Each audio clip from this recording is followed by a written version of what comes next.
Abe Sandquist here at Natural Fertilizer and on the Winter Podcast.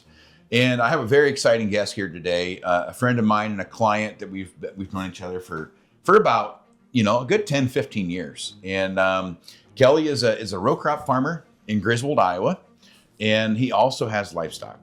And the unique part about this is how many livestock farmers and row crop farmers do you know today?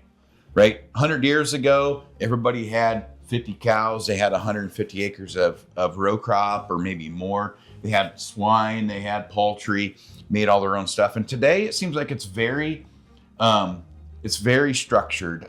We focus all on agronomy, or we focus all on livestock. And so it's very unique to have a customer, kind of unique to have a customer that does a lot of both. Kelly and I have known each other now, I guess, for 10, 15 years, like we said. And I wanted to bring him on the podcast and talk about just what we do, right? The things that we do at Natural Fertilizer and how we feel like we're going to make an impact in the future of agriculture. And I'm excited about this because I love what I do. This is absolutely just what I know I was designed to do. So Kelly, thank you for being on, and I appreciate you coming up. Yeah, you bet. So awesome being here. We talked about Kelly's background. He's a livestock producer and also a farmer. And for somebody that is not in agriculture, well, how would you explain what you do? We try to manage, I would say, the resources that we have and take care of the land that we have, try to grow decent crops, decent yields, get a good return. Also try to feed our animals, do it efficiently, and to try to do it the right way. I work with a consulting nutritionist helping me balance the best ration I can get. I work with a consultant veterinarian, making sure I've got the best health protocols for the animals that I can have to maximize their performance. And that's really what I feel like with Natural Fertilizer Solutions. You're kind of my consultant to help me with my soil health on my fields and to manage, the nutrients that are coming out of the feedlot and how we can apply those correctly back to our fields to maximize what we're getting out of those. So I say just to be a good steward of the land and good steward of the resources that we have, trying to do it the right way. So essentially what you're doing is you are harvesting nutrients off fields. You're putting them in piles or in grain bins. And then you are feeding them to livestock.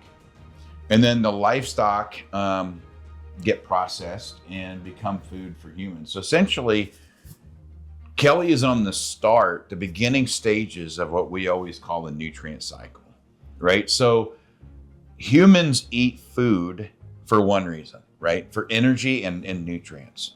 And without people producing nutrients or producing food that is grown from the soil, that pulls nutrients from the soil and feeds the livestock to feed humans. Without that, we don't have food. So essentially, on a large scale, you're a nutrient harvester and you're a food manufacturer, right, in agriculture. Yep, I would agree. And, it's a pretty closed loop system. We're taking the crop off of the field and it's not getting trucked halfway around the world. It's staying within, the 5 miles that it was produced. We're feeding it to livestock.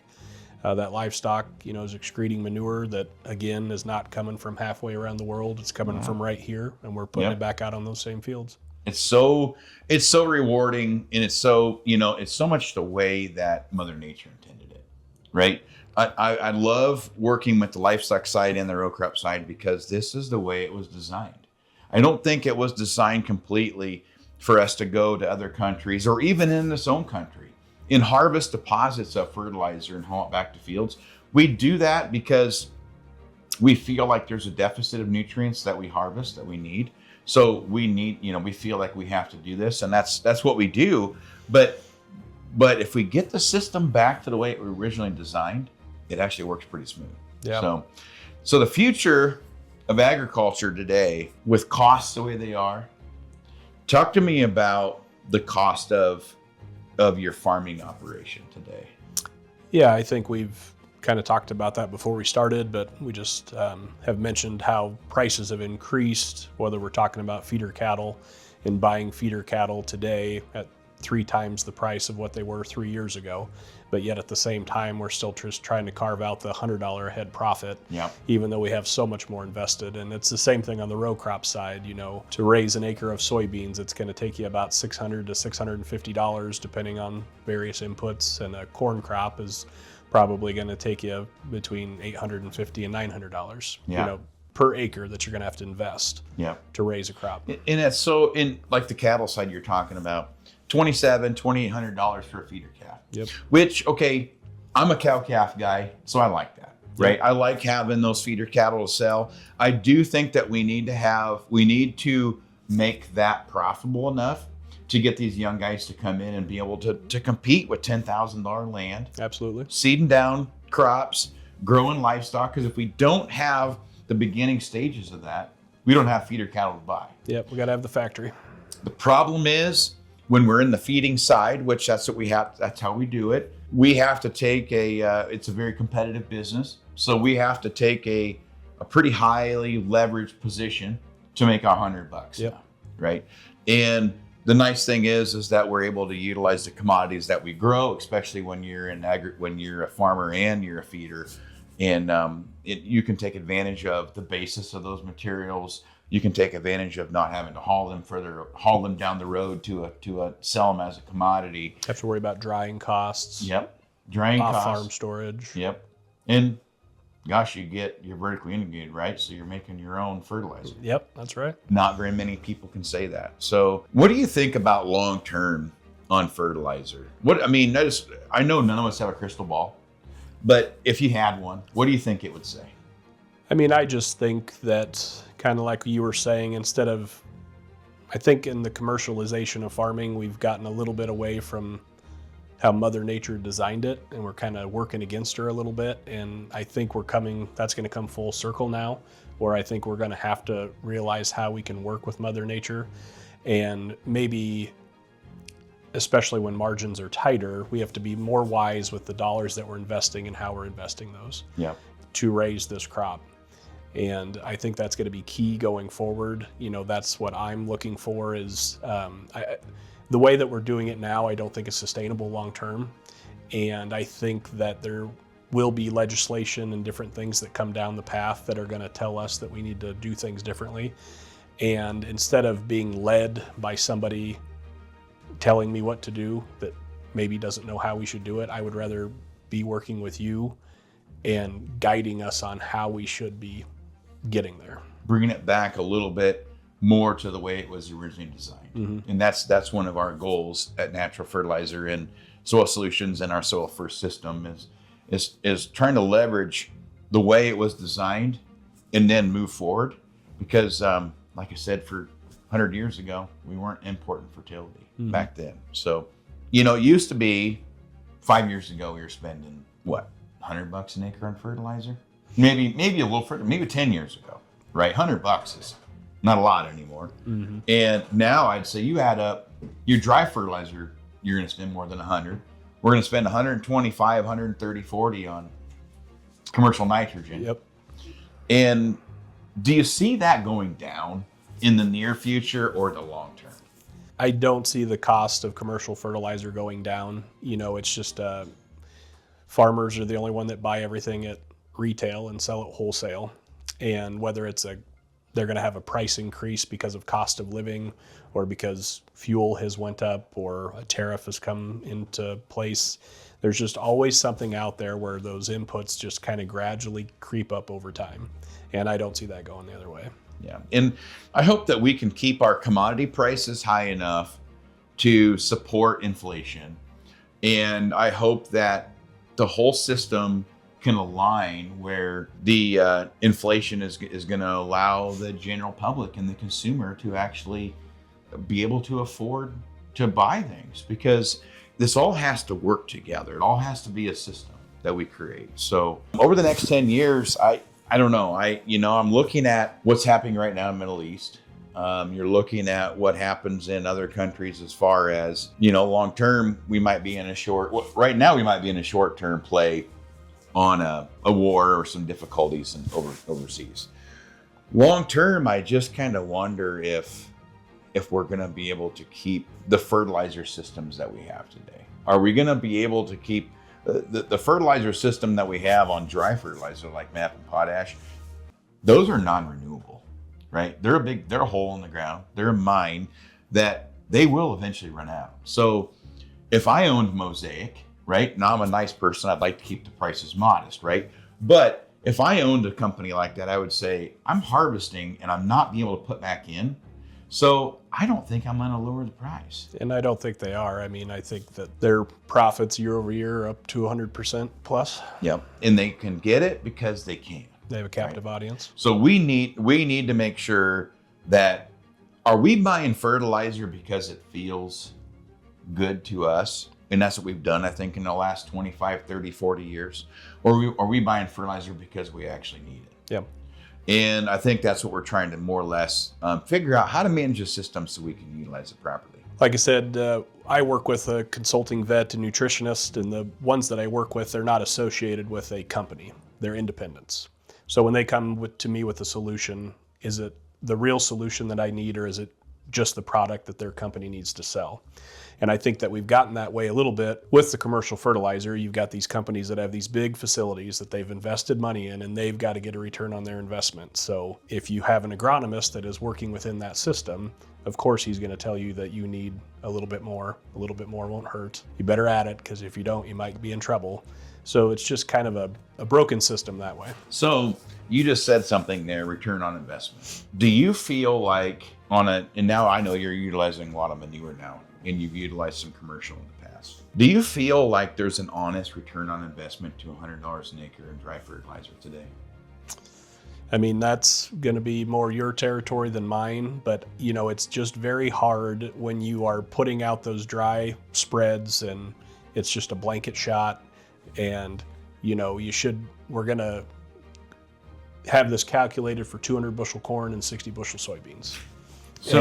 But there's no guarantee in that. So if you don't get that 200 bushel corn or that 60 bushel beans, well, it wasn't the fertilizer's problem. Didn't rain when it was supposed to. Yeah. Or 1,000 other things. There's all these little scapegoats that, well, it wasn't the fertilizer's problem. And when you're putting on dry, again, we both know that you have manure factory, so it works out great for you. But when you're putting on dry, essentially you're putting on MAP is going to be phosphates, potash and potassium, a little sulfur, calcium, nitrogen. Okay, so we've got 4 or 5 main things we're talking about. Right now, that would be equivalent to walking across the street here in town to the pharmacy and just buying some supplements and feeding yourself, or going to some place and just buying protein supplements, potassium supplements, phosphorus supplements, calcium supplements, and just feeding those to livestock. Is that the way it was designed? And do we think that that's actually going to maintain forever? When we're feeding cattle, you're wanting a diet of organic matter, roughage. You have to have your proteins matched up. You have to have your certain amount of fiber, certain amount of energy to complete a diet. And what we're doing with our system now is we're looking at soil fertility like a diet and not a supplement business.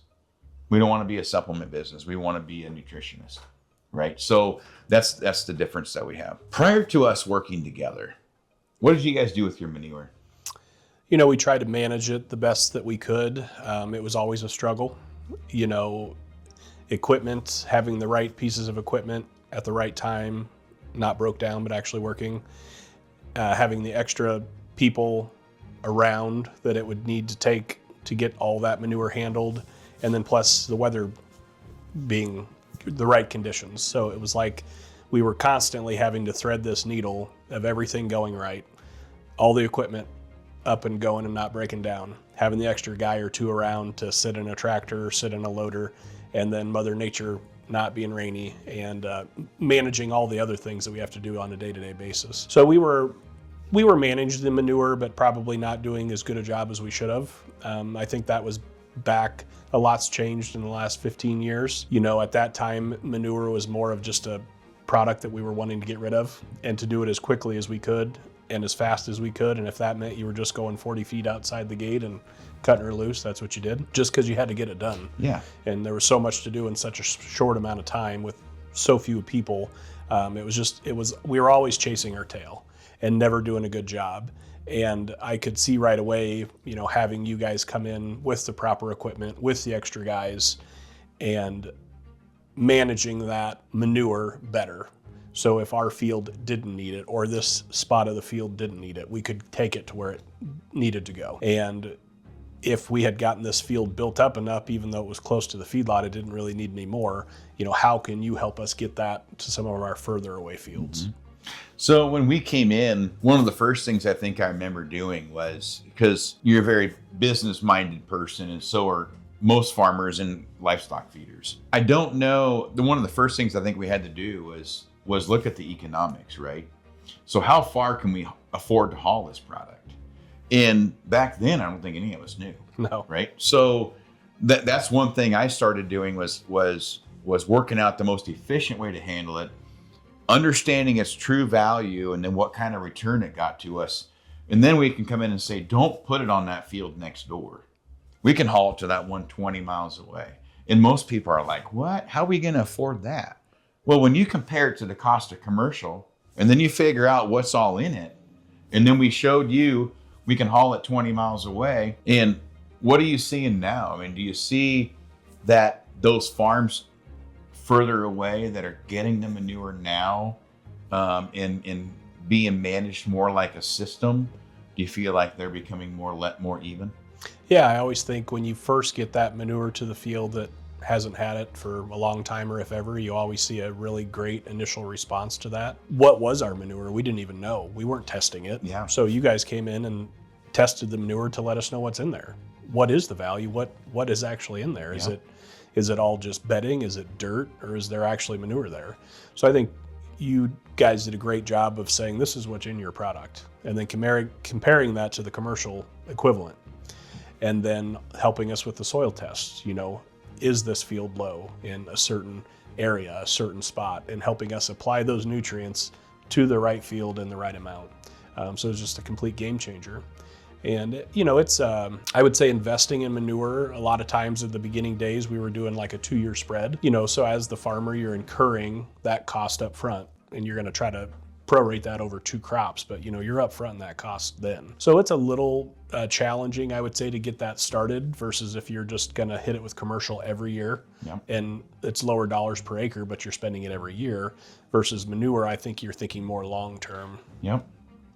And we're putting on enough because we're already going to that field.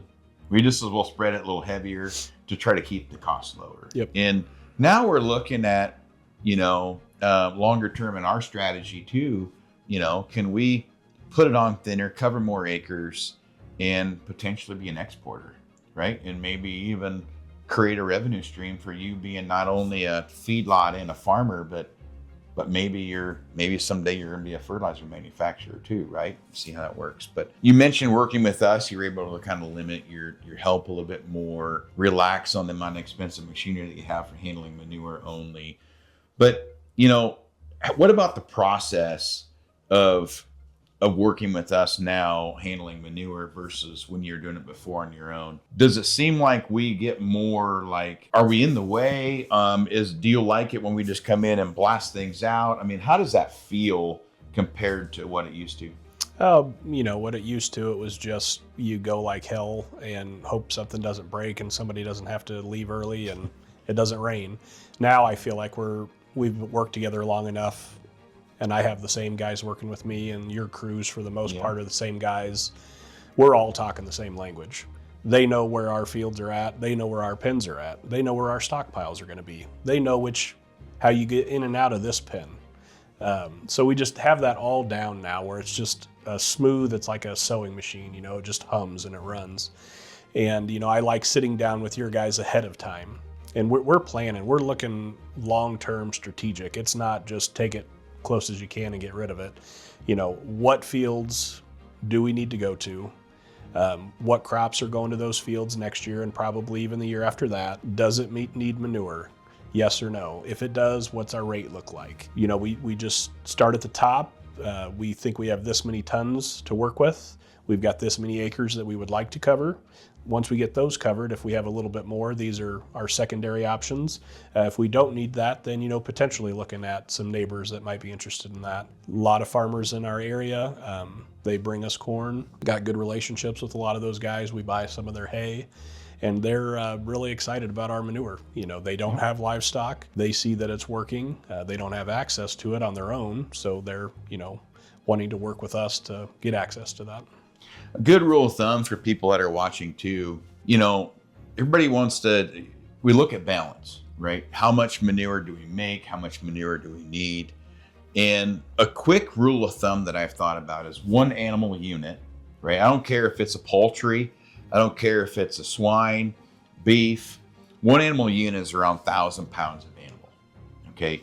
So 1 animal unit will just about fertilize 1 acre of ground in a year's time. Right. So if you took that much volume and you scattered it out, it would be close, right? It might be a little short one place or a little over in one place, but as a good rule of thumb, so if you've got people out there that have a 4,000 or 5,000 head cattle operation, which is a decent size here in Iowa, but even larger sizes than that, you're going to need about 4,000 or 5,000 acres of ground to be even, right? And if you really start adding up and building soils up a lot higher than they need to be, especially on the phosphate side or on any of the angles, you start limiting other nutrients, right? You got all these nutrients are positive and negative charges, and they're going to start attaching to other things and slowing down and reducing availability. So what we're trying to do is take this and look at it as a fertilizer system and not just a manure and not just pen cleaning. It looks at as a whole systems approach, and it makes things very affordable, and it makes things a lot more sustainable. You didn't know me 15 years ago. Now you're working with a lot of my help, and I hope that all of our guys are meeting your expectations. But when you actually met me the first time, and I'm like, hey, I want to manage your manure and I want to take care of all this stuff. When did it click to you that I wasn't just some guy just trying to get money from you? I just think, Abe, you are a very approachable, down-to-earth guy. You've got a way of taking things that are seemingly complex, but making them simple, and just a way that's easy for somebody like me to digest or understand. And, you're a salesman, but you're not a salesman. I never feel like I was getting sold on anything. I feel you were more just a problem solver, somebody to help with solutions. There really wasn't you before there was you, so you were starting something that was completely new. It wasn't like that you were taking over a role that somebody else had 20 years before you. So kind of starting something new. I think we're kindred spirits in that way. I wanted to kind of try to start things new on my operation and do it differently than maybe how my forefathers had done it. And I thought you were going to be a partner to help me do that. And I think it's worked out very well. I felt like I was looking at it from a larger level, but I think I was just managing manure, right? And managing nutrients. And that's what I wanted to do. But now you've kind of been involved in some of the other things I'm trying to do. And then when did you really kind of, understand that what we're trying to do is a higher level nutrient management thing and not just pen cleaning? Was that early on, or was that take you a little bit to figure that out? The first problem right away is they're just going to help us get rid of this stuff. Yeah. And I don't even know if all the other stuff he's saying is true or not, but we're still getting rid of it. Yeah. And, you helped us with some compliance things too, which was a great thing to help early on with. And so even if all the other stuff didn't end up being true, you helped us with compliance, you helped us with getting rid of the stuff. We would always say we were making up for sins of the last 5 years where maybe we hadn't done as good a job of getting through the pens. And, when the profit margins were a little bit bigger, you could be kind of a little bit more lackadaisical, a little bit more sloppier. But man, as these costs are going up and our margins are staying the same as going down, you can't be sloppy anymore. You've got to be on that razor's edge and be efficient. Yep. And that's both on the crop side and on the cattle side. Yep. And, other things that we were trying to do with our farming and cattle operation going together with our soil health, with doing cover crops and things like that. remember one time it was a Saturday, I had a high school kid with me and we had some new calves in and the pens were wet and the pens were muddy and we were putting corn stalk bales out there for bedding. And it was on a Saturday and I should have been, with my family doing something else, but I was working because the stuff's got to get done. And I'm looking out into the field and I've got this wide open field where the crop has come off of it. And I'm thinking, what am I doing? I'm here trying to keep these cattle healthy in this confined pen, trying to bed them and all this extra work and machine hours. They need to be out on that hillside. And so that was kind of another thing that clicked on, let's get the cattle out of the pen. Yeah. Get them started out there on that 100 acres. Instead of giving them 300 square foot per head, let's give them an acre per head. And let's get them out there on that cover crop where they can be out there grazing it. And when they're doing their business, they're doing it out on the field where we want it at anyway. And then once those cattle are bigger, healthy, started, then we bring them into the feedlot for their finishing phase. It's the chicken or the egg. What did we start doing first and saw the result? We've just been working on so many things at the same time, and now the dominoes are kind of falling into place on this whole system working together. And that's where I mentioned before, I think you're kind of an early adopter in grazing cover crops and looking at a different way to manage animals for health and everything otherwise too. I mean, I've seen that in you. You're always looking for the next thing, and that's really cool. And I think that's one of the reasons why I do like working with you too. We've got a lot of other things in common. We're building a system, right? I think you came to one of my meetings here not that long ago. We're calling it the soil first system because really everything starts in the soil. We don't have nutrients in our food without soil, right? So we're talking about manure is like one of the categories in our soil first system, whether it's manure or compost. We need an organic matter source, something to feed biology. And there's other components too, like sulfur and our calcium sulfate products, some of our biological stimulation type things. So the system that you see that we're trying to build now, and manure not being the silver bullet, but more of a tool in the toolbox. Yep. What is your feel on that? Yeah, I think manure was the first thing that we got started with. I needed to get the product moved, so that was the first thing to take care of. I think after we got the manure kind of going for a couple of years, I think the next thing that we tried was some ag lime. And you guys had access to that product, and you also had the equipment that could spread the product. We could get it trucked when we needed to get it trucked, get it stockpiled when we needed to get it stockpiled. So I would say ag lime is probably the next piece to that puzzle we were putting together. Then after we did that, we started working with some of your gypsum type product and seeing where can we strategically place that first, kind of like the lime, kind of like the manure. Where are we going to go first with that? And then as we add those layers, where are we going to put that piece of the puzzle, and then the gypsum, and hopefully working with some of your other products that you've got coming up too, and the biostimulant, was that what you would call it? And seeing how that we can add that as the next layer to our system. Has it clicked yet with you thinking about, I know you probably don't sit down and think about soil like I do, but I know you're constantly thinking about cattle. And has it clicked yet that what we're trying to do with the soil is managing a rumen? We're trying to manage your gut. So the ag lime that we're talking about putting on, usually we're putting that on because we've got pH imbalances. So what happens in a rumen when the pH is imbalanced? You have all kinds of problems and none of them are good. None of them are good. And the other, calcium to magnesium ratios, and those affect the availability of nutrients. And then we're talking about the organic acids, the microbiological system that's in the soil and how it breaks down organic matter and turns it to nutrient for the next crop to grow. So what's happening the reason why you have to have all the feedstuffs and the different components in a cow's gut is because you're trying to scratch the rumen to stimulate the biology, to break down the fiber, to utilize the nitrogen or the protein to generate energy and perform, right? So it's really, I love trying to relate these things to livestock producers because they know how to manage their rumen.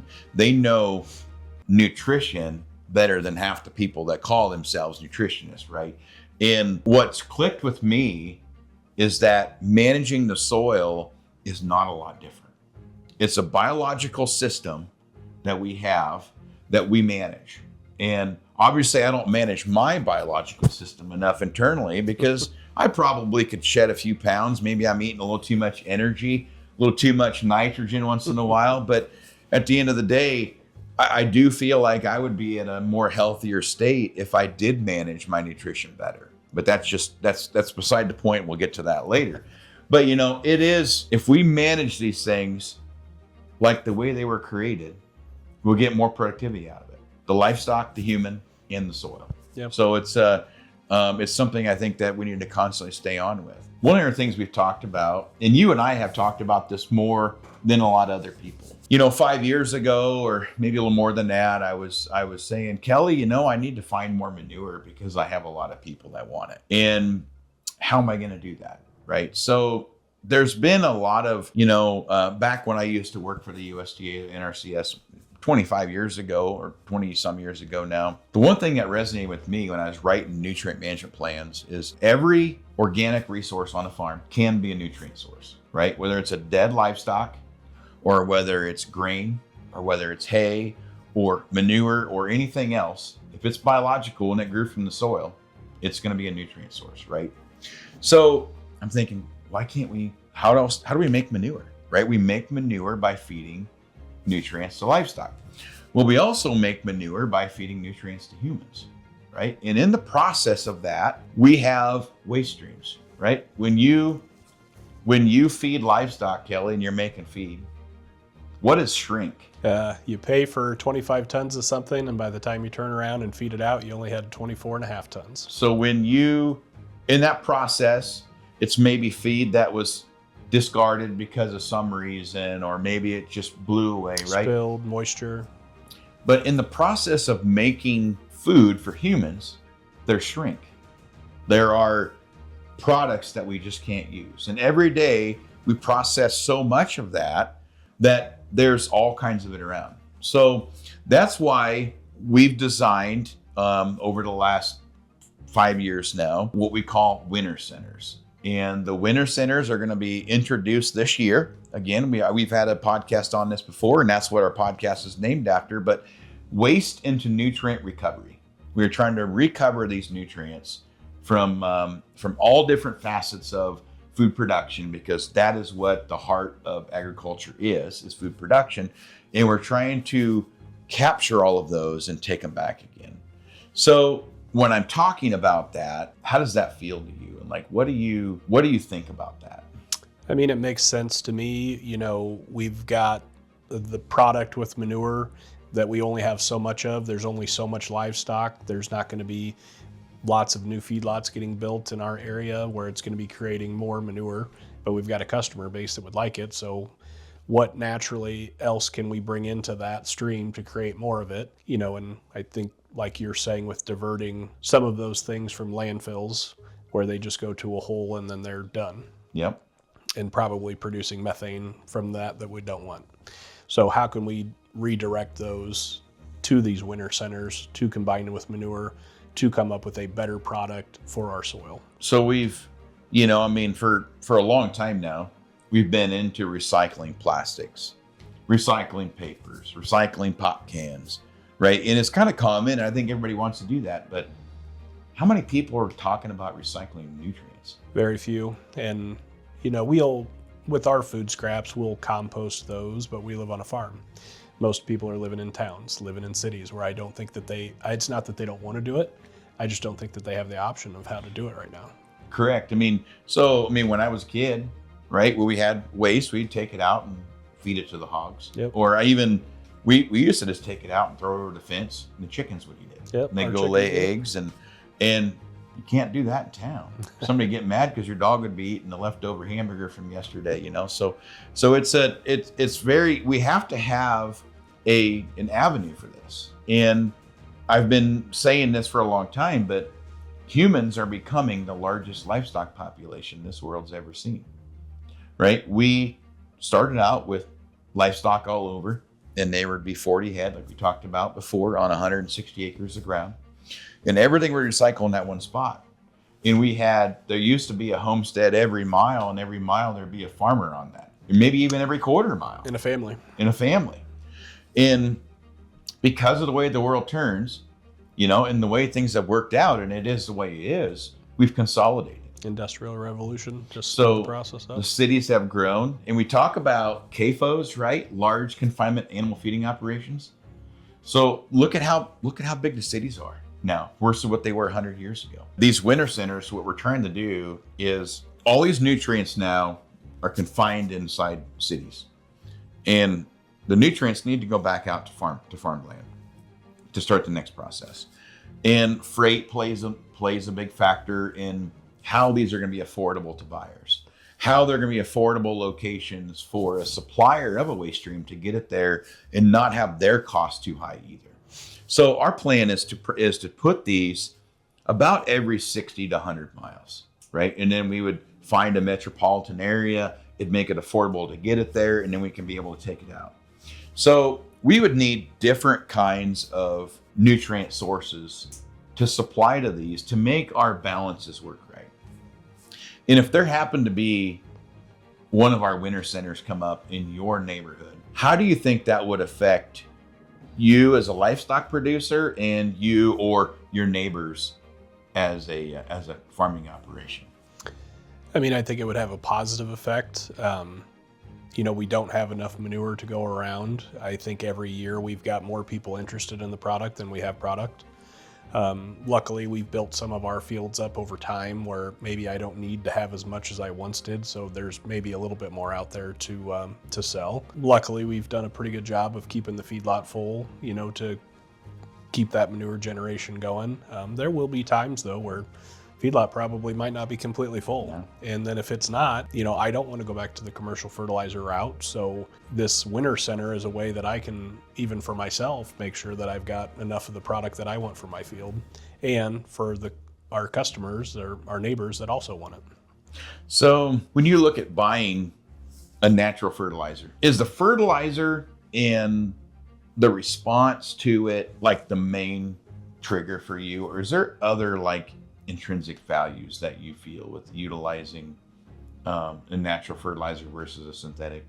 Well, I just think that it's a way that we're working with Mother Nature instead of against. It feels natural.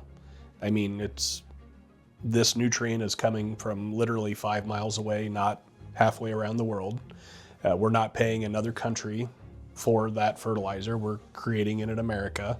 When we're trucking it, we're using our own machinery, our own employees, supporting our community, I feel like, in generating this product. It's more locally produced. Yep.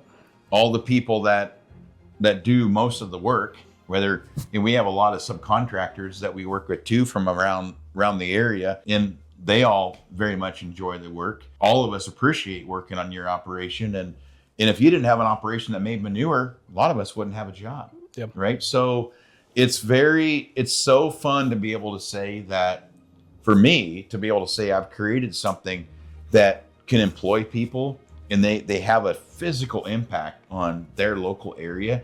And I'll bet for you, it feels even more because you're the start of it, right? The livestock operation is the start of it. And you've created a system where, there's many families. It's part of a system where many families that revolve around your operation now to survive. Yeah, and that's, livestock production just takes more people in general. You can go out and farm 1,500 acres with 1.5 people. Yeah. You're feeding, 1,000, 2,000 head of livestock. It's taken multiple people to do that, and you're working all days, all weathers. There's no days off. So even with that, you've got to have those extra people so you can cycle people out on the weekends and things like that. And it's kind of a young man's game, so the guys that work with me are all, in their 20s and 30s, and they're starting families, and, their families are getting to grow up, around a farm, around a livestock operation, which is how I was brought up. It's how I'm bringing my kids up. And I think there's a lot of value in that too. Raising a family out on the land. Yeah. And it's so it's so nice to be able to know that that everything that you spend stays local, right? And we talked about winter centers, right? And I think I've explained before where the name comes from for two reasons: one, waste and nutrient recovery, but two, winter, right? So everybody wants to be a winner. Well, working in a manure industry, working in the livestock industry, or this industry right here, we've created about 4 wins there that we're talking about, right? So you mentioned that you wanted to be more environmentally stable, right? You wanted to be a better steward of the land. Mm-hmm. So the environment wins by managing these things more properly, by not taking the manure out of the field and put it in that first field, right? Or out of your pens and put it in that first field by the feedlot. So the environment won. And then your farming operation won, but if you're not farming the land, somebody else is, they're buying it, right? They're improving their productivity. We've got another win right there. Mm-hmm. So the economy, we just talked about the economy winning, right? So everything local is staying right here. And then I would hope that at the end of the day, the livestock operation wins, because you reduced your labor, reduced your machinery overhead, and created some revenue, some outside revenue with a product that you used to think was not, didn't have the value, or couldn't manage. So quadruple win, that's what we call it, winners, and it's a long-term effect on a lot of things. But yeah, I would say another win to that too is just as we've improved getting that manure out of the pen and our cattle performance improves, and they're more efficient, that's a win too. Because we've definitely, I think, would see over time as we've gotten our pens in better shape and utilizing your guys' help with that, our cattle performance has steadily increased to make us profitable in that area. You know what? Thank you. I think that's one of the first times I've had somebody that brought something up that makes me, that I haven't really thought about yet. So now I'm going to put this all together and think about it like, okay, prior to working with us, or prior to having a system of managing this, the manure is a waste. And it's something that you really don't want to manage, right? But you feel like you have to. So when it's something you don't want to do, like kids with chores, it's the last thing you do. Yeah. Right? So your manure gets about hip deep before, and then you're just like, I can't stand it no more, so I get rid of it. And now, with manure being an industry, and you have people that are around wanting to help do this, your pens are clean before you ask it. Yep. Yeah, I mean, it just happens, and we're actually calling you and saying, get the cattle out of the way because it's time to go, and you know what I mean, and that's a great place for all of us to be. We're talking about increased performance with livestock because the pens are better, right? So we may get a small advantage there that might amount to, I'm just going to pull a number out of my hat that says somewhere in the $10, $15 a head value for just efficiency of feeding, right? Mm-hmm. In the cattle performance. And every steer generates about 3 tons per year, right? Of waste, right? And then you're looking at that product right there is about, cash in the bank is worth probably $15 to $20 a critter. So managing manure better from a performance side and a flat out just making a new product side, you're looking at an economic potential gain of $30 to $40 a head. Yep, and that's big dollars. A lot of times when we're buying cattle, the profit that we're trying to shoot for is in that $50 to $100 a head range. If we're lucky and everything goes right, and if we can add that performance boost on there of $15 a head plus revenue stream from the manure, that's adding real dollars per head to the operation and making us profitable, sustainable. So plus, you got a decrease in cost, right, of your own. So you got less overhead of equipment. You got less people you have to manage to do it. You do have an expense if you're the farming side because you have to still pay to get that done, but that's already figured in the game. So it's just a real economic change on managing manure property now compared to the way we used to. Yep, and I would say just having those pens clean consistently, so we can predict consistent performance, whether it's middle of summer, whether it's the fall, winter, or the spring. Those pen conditions aren't getting so far out of whack during, the wet spring because we've done a better job of maintaining that pen condition throughout the season. So it just takes that variability out. And also, you look at it, if we do a better job of staying on pen maintenance, we keep them dry, not quite so smooth, muddy, right? So you're probably going to haul less dirt in over time. Yep, less dirt in over time. And then plus, I think you've even seen sampling our manure over time, I think our manure has gotten better as we've done better at managing the pens. Correct. Where that manure is more nutrient dense. Yep. Our vision right now is to unite the agricultural industry to complete the nutrient cycle. That's what Natural Fertilizer's vision is and mission, to go out and change how things are working. And we're doing that through managing wasted feedstuffs, wasted food manufacturing process materials, post-consumer foods, livestock manures, all these different nutrients combined. If we pull this off and try to expand this and go, which our goal is to kind of assist more people, right? This right now for me, Kelly, this is a personal thing. Like, I enjoy this. I want to see what kind of impact that I can create, because I know that in our local area, it's managed way different than if you get 200 miles away. I mean, do you know other livestock operations that are 200 miles away from us that probably don't understand how we manage it compared to how they do it? Yeah, I don't get down into the specifics of how they're doing it. I would say a lot of operations are probably trying to do it themselves still, and probably not doing as good of a job of getting that nutrient spread out over more acres like they maybe should, getting it a little further away from the pen to some of those acres that probably need it a little bit more. So I would say we're kind of unique in our area here and how we're handling it.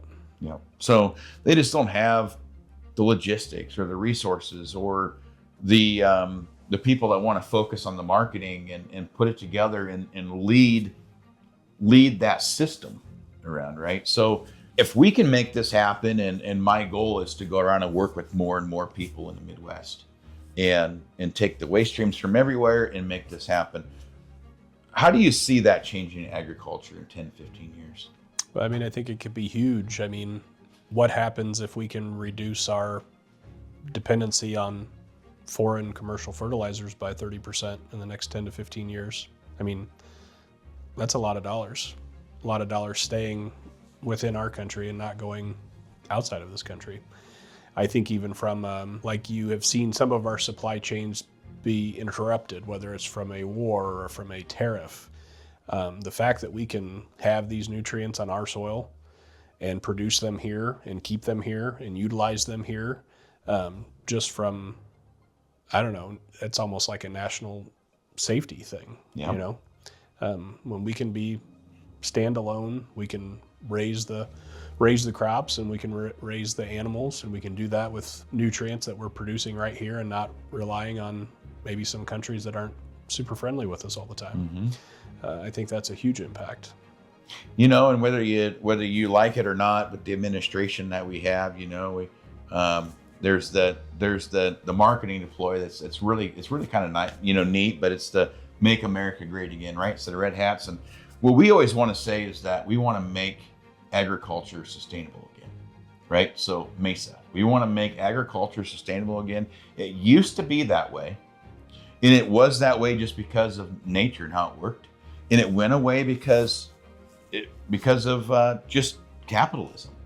And I think now we're looking at it like, this isn't really just because we want to change our pocketbook. This is because long-term survival of the agricultural economy, food stability, we have to do this. In the next 10, 15 years, I don't think there's a question whether or not we should I recycle my nutrients or not. It's going to be, you're going to have to, because there won't be enough. And that is something that I want people to understand, is that this isn't, well, can we do it, or are we going to do it? It's when and how. And I'm so excited to be on the front edge of this, and I'm having fun with it. And I'm looking for all kinds of people out there that want to partner with us, that want to either be a supplier of nutrients or a buyer of nutrients, or wants to even work with us on our team, right? Scale this, right? Get it to other states and utilize the information and the knowledge that we've created over the last 20 years and take it to your area. We'd love to work with you and help you get it started. It's because it isn't about who's going to make money doing this. It's about we have to do this to survive as human population. And that's just how I strongly feel. So when you hear about what I just said, as a farmer, how does that make you feel? I mean, I feel like it is what needs to happen. It's what's going to happen. And, there's the carrot or the stick approach, and I think we're in that carrot stage now where, put that carrot out in front of me and I'm going to go get it. And I would much rather be in that position than from a regulation side where they're hitting me with the stick saying, no, you are going to go do this. And so I think that we need to head this direction. I think it's going to be, if we don't take the initiative and do it ourselves, I think it'll be forced upon us.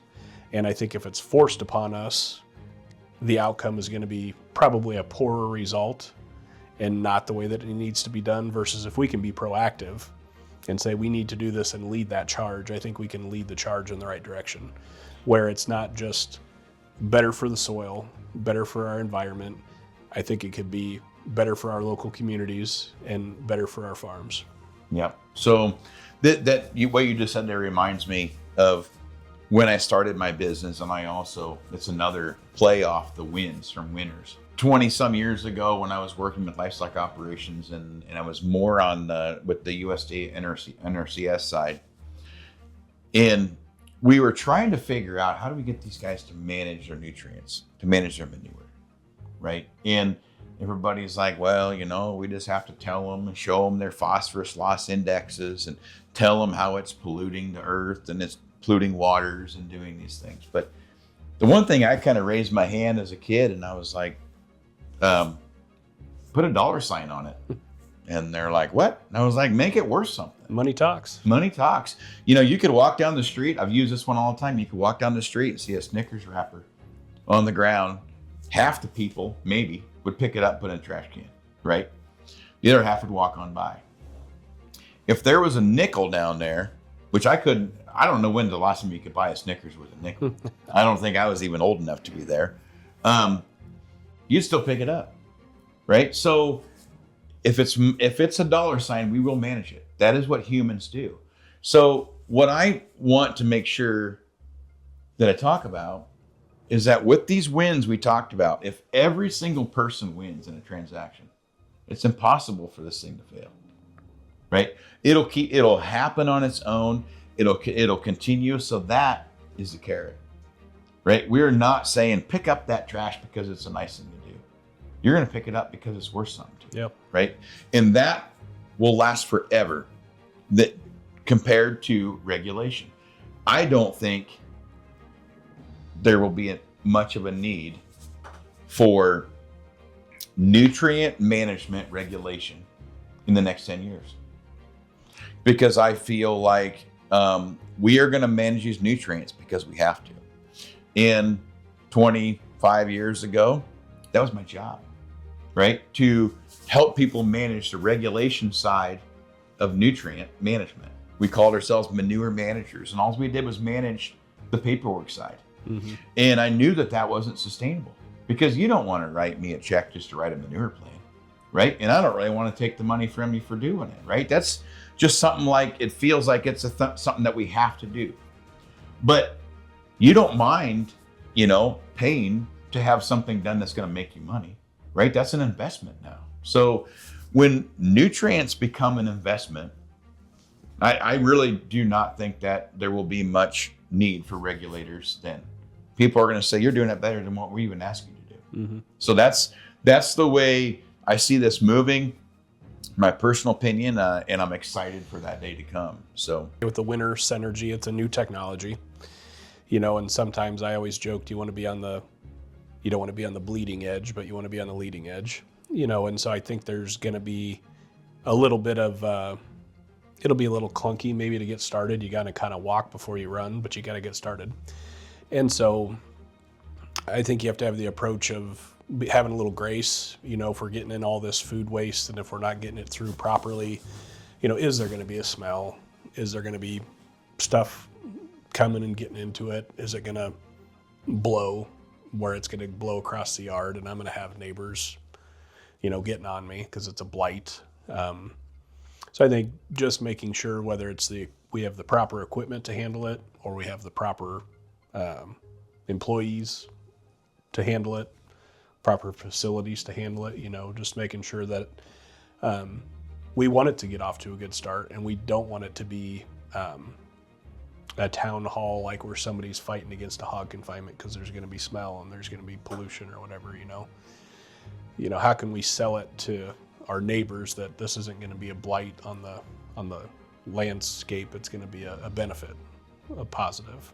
Yep. So it's going to be more just education, right? Like it always is, right? And once people see what we're trying to do and we can get more and more of these out there, I mean, I would assume, wouldn't you agree, most people would probably get behind it? I would think so. I mean, I even just thought as we were talking, I mean, I made several trips on Highway 34 this winter going to Bungie with soybeans. And when you're driving over to I-29, you go by the Mills County landfill, which is one of the biggest landfills in this side of the state, I believe. And there's trucks going in and out there all the time, every day. And right to the north of that landfill, there's a new housing development. Really? Yeah. So if you can have a giant landfill right next to a new housing development, and that landfill was there before that housing development was there. But if they can manage that landfill and keep it sanitary enough that these people are building brand new homes right across the road from it, I mean, surely with a winter center, we can do that good of a job. Oh, yeah. No. And I see that. I see this only being a fear for a short period of time. And then it's going to be like, when are you going to put one close to us? Because we want to support it. The general public living, I've already had people say, when can we start contributing? Right? And I've had people say, when can we start buying? We want these materials. So again, everybody's starting to see the way that it wins. And with your the concerns that you've expressed there, those are ones I think that they're there. They're common. They're everybody knows that they're there, but I do know that we're gonna mitigate all of those concerns, and there'll be ones that we don't know about, and we'll mitigate them too. And I would say, Abe, you've got a proven track record of success. I mean, you've been handling manure, managing this manure. It stinks, it can smell, it can look slimy and icky, but you've been handling, I don't know how many thousands of tons of manure over how many thousands of acres over the last 20 some years. And I would say in all the manure that we've hauled over all the years and stockpiled and spread, we maybe have had one complaint over maybe 12 years. Yep. So if you can do that good a job managing, that manure, that source, I don't know why we couldn't apply that same standard to this new stream. Yep. And, you have to look I want to be a good neighbor. Absolutely. Right. And I want to live in the communities where I have these sites, and I want people to recognize this as being a good thing. So we will do everything we can to make that happen. So now we all kind of know why I'm doing this, and I try to make sure I tell everybody, because it's very important in any business that you do business with. The very first thing I would ask somebody is, what's your why? Why are you doing this? Right? And if they can honestly give you a good answer, then they probably are very genuine in their approach, very genuine in their business model. And my why is because I want to be able to say I've made a huge impact, or made even a small impact, on nutrient management and the agricultural industry to be more sustainable. So after working with us, Kelly, and if you have to all the feedlot operations or farmers out there that are like, hey, I've been kind of managing my thing the same way, maybe improving a little bit, but I'm always looking for something better. What would you say to them to get their attention and say, hey, what would you say? Well, I would say, talk to your next generation. If you're going to be passing that farm or feedlot over to your next generation, what's their input? What's their thoughts? You know, I was probably a lot more willing to work with you and to try these things than probably my dad was. And so I would encourage the older operators in feedlots and farms. And if you're trying to bring that next generation back, are they going to want to do things the same way that you are? Are they going to want to try things differently? And so I would get them involved. And I think that younger generations that are coming back into farming or that want to come back into farming are going to be a lot more, what do you want to say, like accepting of trying this new system, of trying something different, of trying something new.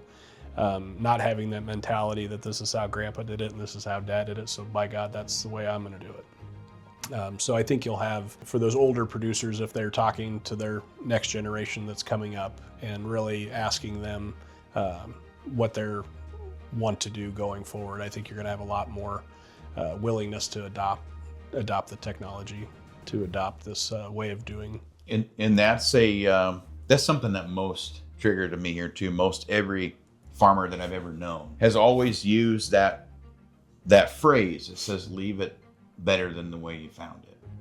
And whether it's managing livestock or if you're managing your fields, utilizing manure and more of a soil first mindset is probably going to leave that land in a better condition for your kids than even your dad left you, right? Yep. Because that's how we go. And that's legacy. It's legacy.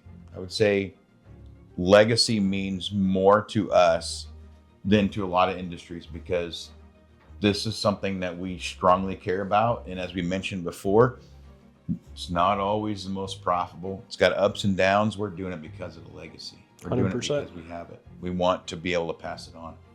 So, all right. Kelly, I appreciate it, man. I appreciate the business. I appreciate the connection that we have and the friendship that we have. And it's great to work with some good people. So thank you guys, and stay tuned to the next.